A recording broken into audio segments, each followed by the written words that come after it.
Il existe des paroles qui ne ressemblent à aucune autre. Des paroles qui ne cherchent pas à convaincre, ni à impressionner, mais qui résonnent comme un écho venu d'un autre monde. Aujourd'hui, nous allons explorer un mystère troublant, le Mahdi parlant de lui-même, non pas avec orgueil, mais avec une lucidité étrange, presque déroutante, comme si ces mots ne pouvaient venir que de celui qui est attendu depuis des siècles. Si ce type de contenu spirituel profond te touche, abonne-toi dès maintenant à la chaîne Témoins d'Allah. Et toi qui nous regardes depuis la France, la Belgique, la Suisse ou le Canada, cette chaîne est aussi la tienne. Soutiens-la, car ces rappels sont rares et précieux. Entrons maintenant dans ce mystère fascinant. Des paroles qui ne cherchent pas à être crues. Il existe des paroles qui avancent sans escorte, sans protection, sans stratégie. Elles ne cherchent ni à convaincre, ni à rassurer. Elles se déposent simplement dans l'air, comme si leur vérité n'avait pas besoin d'être défendue. Lorsque le Mahdi parle de lui-même, ces mots appartiennent à cette catégorie rare. Ils ne sont pas construits pour être acceptés. Ils sont prononcés comme on dirait une évidence intérieure, sans se soucier de l'effet produit. Dans un monde où chaque voix cherche à être entendue, ces paroles semblent presque déplacées. Ils ne cherchent pas l'attention, ils ne réclament pas l'écoute. Ils ne s'imposent pas comme une figure centrale. Au contraire, ils parlent depuis un retrait, depuis une marge intérieure. C'est précisément ce retrait qui intrigue. Car celui qui est réellement porteur d'une mission immense n'a pas besoin de la nommer avec emphase. Il la porte comme un poids silencieux, non comme un titre à exhiber. Ces mots sont simples, presque dépouillés. Ils manquent volontairement de grandeur extérieure. On pourrait même les juger faibles, hésitants, voire décevants pour ceux qui attendent des proclamations spectaculaires. Mais cette simplicité est trompeuse. Elle cache une densité spirituelle qui ne se révèle qu'à celui qui écoute autrement, avec l'âme plutôt qu'avec l'attente. Lorsqu'il parle de lui-même, il ne le fait pas comme quelqu'un qui se présente, mais comme quelqu'un qui se constate. Il ne dit pas « Regardez qui je suis », mais plutôt « Voilà ce que je suis en train de porter ». Il n'y a pas de fierté dans ces mots, ni même de certitude affichée. Il y a une lucidité calme, parfois troublante, qui donne l'impression qu'il se regarde lui-même avec étonnement. Il se décrit comme un homme ordinaire, presque effacé. Non par fausse modestie, mais parce que c'est réellement ainsi qu'il se perçoit. Il ne se voit pas à travers le prisme de ce qu'il doit devenir, mais à travers ce qu'il est encore. Et cette distance entre l'homme et la mission crée une tension intérieure qui traverse chacune de ses paroles. C'est cette tension qui rend son discours si déroutant. Comment quelqu'un qui parle d'une mission aussi vaste peut-il le faire sans élever la voix, sans chercher à se distinguer, sans revendiquer quoi que ce soit? Cette contradiction apparente n'est pas un défaut du discours, mais sa signature. Elle trahit une vérité profonde. La mission ne lui appartient pas. Elle lui a été confiée, imposée presque, et il la porte avec une forme de retenue grave. Ces paroles ne sont pas faites pour rallier. Elles ne cherchent pas à créer un groupe, ni à susciter un mouvement. Elles ne sont pas des slogans, encore moins des promesses. Elles ressemblent davantage à des fragments de dialogue intérieur, laissés volontairement à découvert. Comme si, en parlant de lui-même, il parlait surtout à sa propre conscience. Il y a dans sa manière de s'exprimer une absence totale de calcul. Aucun mot ne semble placé pour produire un effet précis. Rien n'est là pour séduire l'auditeur. Et cette absence de séduction est précisément ce qui désarme. Car l'âme humaine est habituée aux discours qui veulent convaincre, émouvoir, entraîner. Ici, rien de tout cela. Seulement une parole nue. Cette parole nue ne demande pas d'être crue. Elle ne réclame pas la foi de l'autre. Elle se contente d'exister. Et paradoxalement, c'est cette indifférence à l'adhésion qui la rend si puissante. Car ce qui ne cherche pas à être cru laisse à l'auditeur une liberté totale, celle de reconnaître ou de rejeter, sans pression. Il ne parle pas comme quelqu'un qui attend une réponse. Il parle comme quelqu'un qui sait que la réponse ne lui appartient pas. Ces mots sont déposés, puis abandonnés à celui qui les entend. Ils ne reviennent pas en arrière pour s'expliquer, se justifier ou se renforcer. Ils avancent seuls. Il y a dans cette posture quelque chose de profondément rare. La plupart des hommes qui parlent d'eux-mêmes cherchent inconsciemment à contrôler l'image qu'ils laissent. Le Mahdi, lui, semble indifférent à cette image. Il ne cherche ni à être compris, ni à être suivi. Il parle parce qu'il ne peut pas taire ce qu'il porte, pas parce qu'il veut être reconnu. C'est pour cela que ses paroles ne s'adressent pas aux foules. Elles passent au-dessus d'elles, parfois même à côté. Elles ne sont pas calibrées pour l'enthousiasme collectif. Elles ne déclenchent pas immédiatement l'adhésion. Elles demandent du temps, du silence, une écoute intérieure. Celui qui écoute avec l'intellect seul reste souvent perplexe. Il ne trouve pas ce qu'il attend. Il cherche des signes clairs, des affirmations nettes, des preuves visibles. Et il ne les trouve pas. À la place, il rencontre une parole qui refuse de se défendre elle-même. Mais celui qui écoute avec l'âme ressent autre chose. Une vibration étrange, une impression de vérité qui ne s'impose pas, mais qui insiste doucement. Comme si ces mots n'étaient pas destinés à convaincre, mais à réveiller quelque chose de déjà présent. Car ces paroles ne demandent pas qu'on y croie. Elles demandent qu'on s'y reconnaisse. Et cette reconnaissance n'est pas collective. Elle est intime, silencieuse, presque secrète. Elle se produit dans un espace intérieur où ni l'argumentation ni la preuve n'ont accès. C'est là que réside leur étrangeté la plus profonde. Elles ne construisent pas une croyance. Elles provoquent une résonance. Et cette résonance n'apparaît que chez celui qui est déjà, sans le savoir, prêt à l'entendre. Une connaissance de soi qui ne peut être feinte. Il y a une différence fondamentale entre parler de soi et se révéler à soi-même. Beaucoup savent se décrire. Peu savent se regarder. Lorsque le Mahdi parle de son propre état, ce n'est pas un récit maîtrisé, ni un portrait construit pour être admiré. C'est une exposition intérieure, parfois maladroite, souvent inconfortable, toujours sincère. Ses paroles ne cherchent pas à embellir ce qu'il vit. Elles le dévoilent, tel qu'il se traverse. Il ne se présente jamais comme un homme accompli. Il ne revendique ni pureté exceptionnelle, ni force spirituelle éclatante. Au contraire, ce qui revient dans sa manière de parler de lui-même, ce sont des zones d'ombre, la solitude qui s'étire dans le temps, le poids d'un silence qu'il ne choisit pas, la sensation étrange d'être à la fois porteur de quelque chose d'immense et incapable de le nommer clairement. Cette façon de parler dérange, parce qu'elle va à l'encontre de ce que l'on attend d'une figure attendue. On s'attend à une certitude, on s'attend à une assurance, on s'attend à une autorité intérieure incontestable. Et pourtant, ce qui apparaît, c'est un homme qui avance dans une forme de brouillard intérieur, conscient d'être concerné par quelque chose de plus grand que lui, sans toujours en comprendre la forme ni le moment. Il parle de la solitude, non comme d'un choix spirituel, mais comme d'un état qui lui est imposé. Il évoque parfois cette désignation comme quelque chose qui lui est tombé dessus, sans qu'il l'ait sollicité. Il n'a rien demandé, il n'a rien réclamé. Et pourtant, quelque chose l'a placé au centre d'un regard qu'il n'a pas cherché.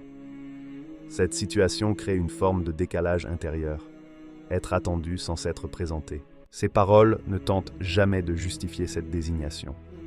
Il ne cherche pas à expliquer pourquoi lui plutôt qu'un autre. Il n'en fait pas un argument. Il la constate comme un fait intérieur difficile à ignorer, mais tout aussi difficile à comprendre pleinement. Cette absence d'explication renforce l'impression que ces mots ne sont pas stratégiques. Un discours calculé chercherait à préparer les esprits, à orienter les perceptions, à créer un terrain favorable. Ici, rien de tel. Le Mahdi parle comme quelqu'un qui sait que les événements suivront leur cours, indépendamment de ce qu'il dira ou ne dira pas. Ses paroles n'ont pas pour fonction de déclencher quoi que ce soit. Elles ressemblent davantage à des balises placées sur un chemin déjà tracé. Elles ne créent pas la route.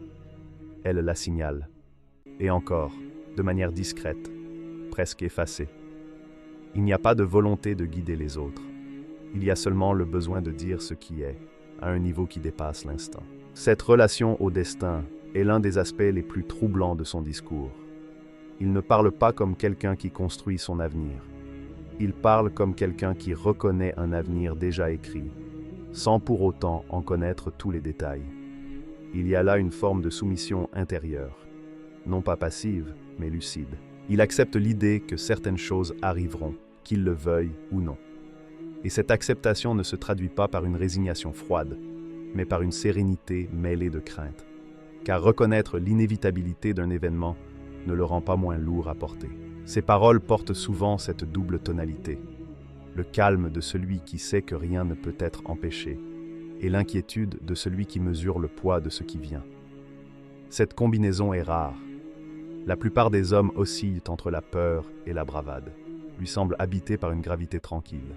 Ils ne dramatisent pas ce qui doit arriver. Ils ne l'idéalisent pas non plus. Ils en parlent comme d'un passage obligé, ni glorieux, ni anodin. Un passage qui transformera tout, y compris lui-même. Et c'est peut-être pour cela que ces mots semblent parfois détachés de toute émotion excessive. Ils sont sobres, presque retenus. Lorsqu'il évoque ce qu'il attend, il le fait sans excitation. Il ne cherche pas à peindre l'avenir en couleurs éclatantes. Il ne promet pas de victoire facile. Il ne rassure pas. Il constate simplement qu'un moment viendra où ce qui est latent deviendra manifeste. Cette manière de parler déstabilise ceux qui attendent des annonces claires, des signaux forts, des déclarations nettes. Le Mahdi ne donne rien de tout cela. Il laisse le futur intact, protégé de toute tentative de manipulation. Ses paroles respectent le secret du temps. Il semble parfois parler comme s'il s'adressait non pas aux hommes, mais au destin lui-même. Comme si ces mots étaient une forme d'acceptation formulée à voix haute, non pour influencer, mais pour reconnaître. Cette posture intérieure est profondément singulière. Ces paroles n'appellent pas à l'action immédiate. Elles n'exhortent pas, elles ne mobilisent pas. Elles laissent chacun face à sa propre attente. Elles ne disent pas « suivez-moi ». Elles disent, de manière plus subtile, ce qui doit arriver, arrivera. Et dans cette absence d'appel, il y a une force étrange. Car celui qui n'a rien à prouver n'a rien à précipiter. Celui qui sait que le moment viendra n'a pas besoin de l'annoncer avec insistance. Il peut se permettre de parler doucement, presque à mi-voix. Cette douceur apparente cache pourtant une certitude profonde. Non pas une certitude sur les détails, mais une certitude sur l'inévitabilité. Le Mahdi ne sait peut-être pas comment chaque chose se déroulera, mais il sait que rien de ce qui est décrété ne sera évité. Ces mots ne cherchent donc pas à convaincre le monde. Le monde n'est pas leur cible. Leur véritable interlocuteur est le temps lui-même. Et le temps, lui, n'a pas besoin d'être persuadé.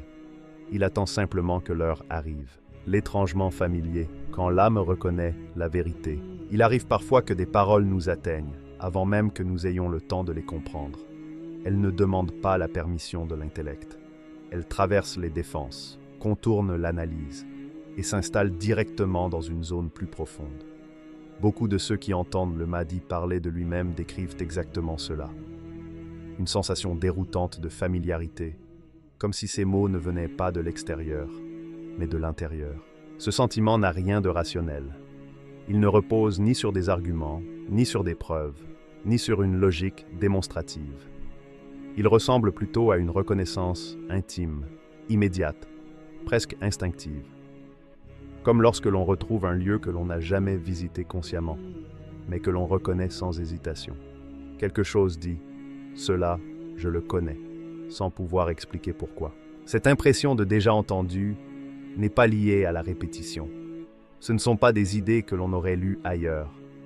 Ce sont des vérités qui semblent réveiller une mémoire enfouie, une mémoire qui ne passe pas par le souvenir, mais par la résonance. Une mémoire de l'âme, silencieuse, patiente, qui attendait simplement le bon écho pour se manifester. Lorsque le Mahdi parle de lui-même, ces mots semblent contourner les filtres habituels du raisonnement. Ils ne se présentent pas comme des concepts à examiner, mais comme des vibrations à ressentir. On ne les analyse pas immédiatement, on les reçoit. Et ce mode de réception est profondément inhabituel dans un monde où l'on est constamment sollicité de comprendre, d'évaluer, de juger. Ces paroles ne cherchent pas à convaincre. Elles ne s'organisent pas autour d'une structure persuasive. Elles ne disent pas « voici pourquoi tu devrais croire ». Elles disent plutôt « écoute et vois ce que cela fait en toi ». Et cette différence change tout, car ce qui cherche à convaincre s'adresse à l'intellect. Ce qui résonne s'adresse à l'âme. Beaucoup de personnes témoignent d'un trouble subtil après avoir entendu ces paroles. Pas un enthousiasme bruyant, pas une certitude immédiate, mais un déplacement intérieur. Comme si quelque chose s'était légèrement ajusté à l'intérieur d'eux. Une sensation difficile à nommer, mais impossible à ignorer. Ce phénomène est souvent accompagné d'un silence intérieur. Les pensées ralentissent, les objections habituelles se taisent. Non pas parce qu'elles ont été réfutées, mais parce qu'elles ne trouvent pas où s'accrocher. La parole du Mahdi ne leur offre pas de prise. Elle ne s'oppose pas à elles, elle les traverse. Cette reconnaissance silencieuse est l'un des signes les plus subtils de la vérité. Car l'illusion, elle, a besoin d'insister. Elle a besoin de se répéter, de se justifier, de se défendre. La vérité, lorsqu'elle est authentique, peut se permettre d'être discrète. Elle n'a pas besoin d'être criée pour être perçue. Il y a dans cette expérience quelque chose de profondément personnel. Deux personnes peuvent entendre les mêmes paroles. L'une restera indifférente, voire sceptique. L'autre sera touchée sans savoir expliquer pourquoi. Ce décalage n'est pas une question d'intelligence ou de culture. Il est lié à un état intérieur, à une disponibilité invisible. Le Mahdi parle de lui-même comme quelqu'un qui ne cherche pas à provoquer cet effet, mais qui en est presque le témoin. Comme s'il constatait, parfois avec étonnement, que ses mots atteignent des zones qu'il n'a pas ciblées. Il ne module pas son discours pour toucher l'âme. Il parle simplement depuis un lieu intérieur vrai, et c'est ce lieu qui résonne. Cette résonance n'est pas émotionnelle au sens classique. Elle ne provoque pas nécessairement des larmes ou de l'exaltation. Elle est plus proche d'un alignement. Quelque chose se met en place. Comme si une pièce trouvait enfin sa place dans un ensemble plus vaste. On pourrait dire que ces paroles agissent comme un rappel. Non pas un rappel de quelque chose que l'on aurait appris, mais de quelque chose que l'on aurait toujours su, sans jamais l'avoir formulé. Elles ne donnent pas une information nouvelle. Elles réveillent une connaissance ancienne, silencieuse, souvent oubliée. C'est pour cela que beaucoup peinent à expliquer ce qu'ils ressentent. Les mots manquent. Le langage habituel, conçu pour décrire des idées et des faits, est mal adapté pour rendre compte d'une expérience intérieure aussi subtile. On dit alors « quelque chose m'a touché » ou « cela m'a parlé », sans pouvoir aller beaucoup plus loin. Cette impossibilité de verbaliser est elle-même un signe, car ce qui relève de la reconnaissance de l'âme échappe souvent aux catégories du discours. Ce n'est pas une conclusion à laquelle on arrive. C'est une évidence que l'on reconnaît. Seul le Mahdi attendu peut produire un tel effet, non pas parce qu'il le cherche, mais parce qu'il est aligné avec ce qu'il dit. Il n'y a pas de décalage entre sa parole et son état intérieur. Il ne joue pas un rôle. Il ne transmet pas une idée extérieure à lui. Il parle depuis une expérience vécue, traversée, intériorisée. Cette cohérence invisible est immédiatement perçue par l'âme, même si l'intellect reste hésitant. L'âme reconnaît ce qui est vrai avant que l'esprit ne l'admette. Elle n'a pas besoin de preuves.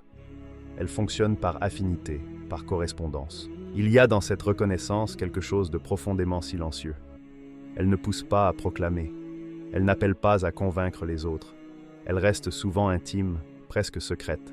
Comme si l'âme savait que ce qui a été reconnu n'a pas besoin d'être défendu. Le Mahdi ne cherche pas à expliquer cet effet.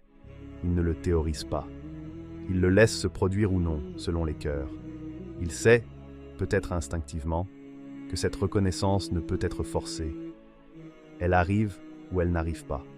Et lorsqu'elle arrive, elle n'a pas besoin d'être validée. C'est dans cet espace silencieux, entre la parole entendue et la vérité reconnue, que se joue quelque chose de décisif.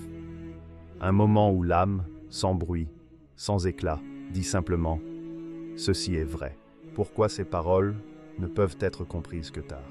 Les paroles du Mahdi, lorsqu'elles touchent le cœur des croyants, possèdent une nature qui dépasse le simple langage. Ce n'est pas un discours ordinaire, ni même une déclaration que l'on peut analyser à la surface. Elles sont comme des échos de l'invisible, des vibrations subtiles qui résonnent dans l'âme de celui qui écoute, mais seulement lorsque l'âme est prête. Avant ce moment, elles glissent, légères et insaisissables, laissant une sensation de mystère, parfois d'incompréhension. Les mots sont là, mais le sens véritable échappe. C'est un phénomène que l'on pourrait comparer aux rayons d'un soleil qui percent un nuage dense, d'abord timide, faible, presque imperceptible. Puis soudain, au moment exact, il traverse l'obscurité et illumine tout ce qui semblait opaque. Ces paroles portent une densité spirituelle qui ne peut être appréhendée par la seule raison. Elles sont destinées à ceux dont le cœur s'est ouvert, à ceux qui ont cherché et attendu avec sincérité. Elles sont comme des graines semées dans le silence, enfouies dans la terre de la conscience. Si l'on tente de les cueillir trop tôt, avant que le sol ne soit fertile, elles paraissent déroutantes, parfois incompréhensibles. Mais lorsqu'Allah décide que le temps est venu, elles éclatent en fleurs, révélant un parfum et des couleurs que personne n'aurait pu imaginer. Même le Mahdi lui-même semble, à certains instants, parler sans avoir pleinement conscience de la portée de ses mots. C'est comme si une force divine guidait sa langue, laissant le message franchir ses lèvres avant que son esprit n'en saisisse l'ampleur. Il prononce les paroles, et elles s'éloignent de lui pour se poser dans le cœur des croyants, au moment exact où elles doivent être comprises. Cette dynamique unique fait de ces discours quelque chose de vivant. Ils n'appartiennent pas seulement à celui qui parle, mais à celui qui écoute, et parfois même à celui qui n'est pas encore prêt à écouter.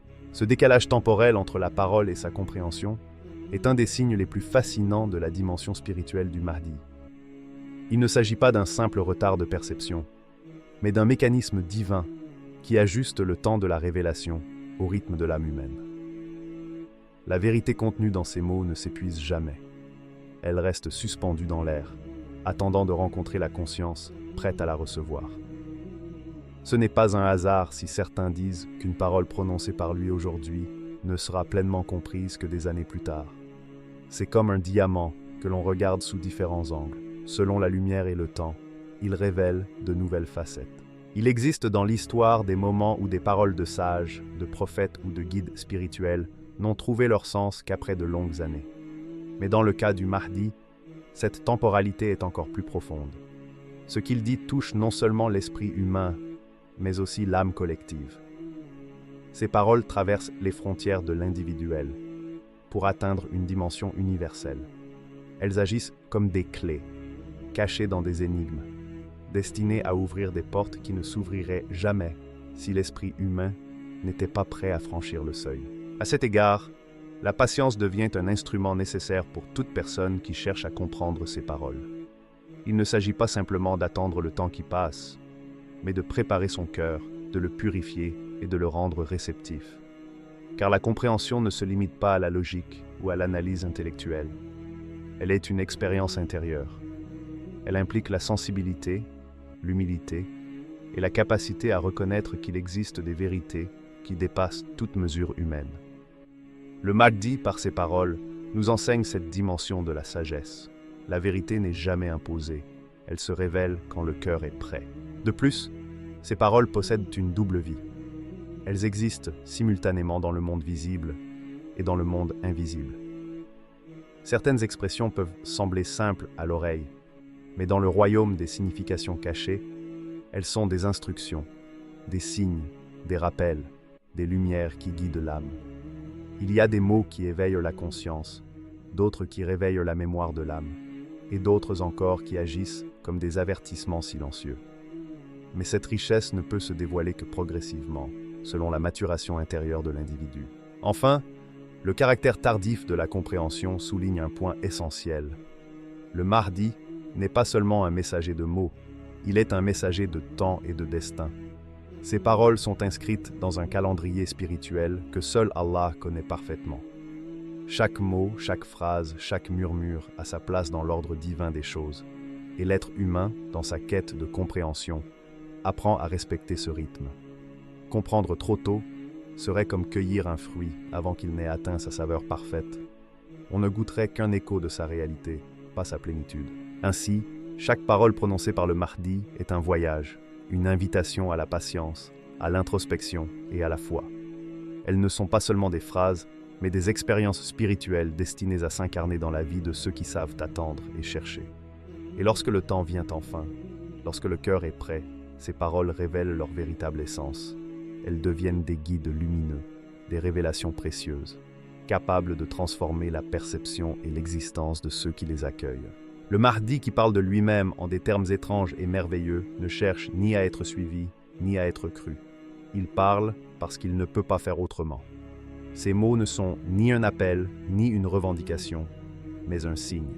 Et peut-être que la véritable question n'est pas « qui est le Mahdi ?», mais plutôt Sommes-nous prêts à reconnaître la vérité lorsqu'elle se présente sans éclat, sans annonce et sans bruit? Si ce message t'a touché, n'oublie pas de t'abonner à la chaîne Témoins d'Allah, de partager cette vidéo et de laisser ton ressenti en commentaire. Que la paix et la lumière d'Allah accompagnent ceux qui cherchent sincèrement la vérité.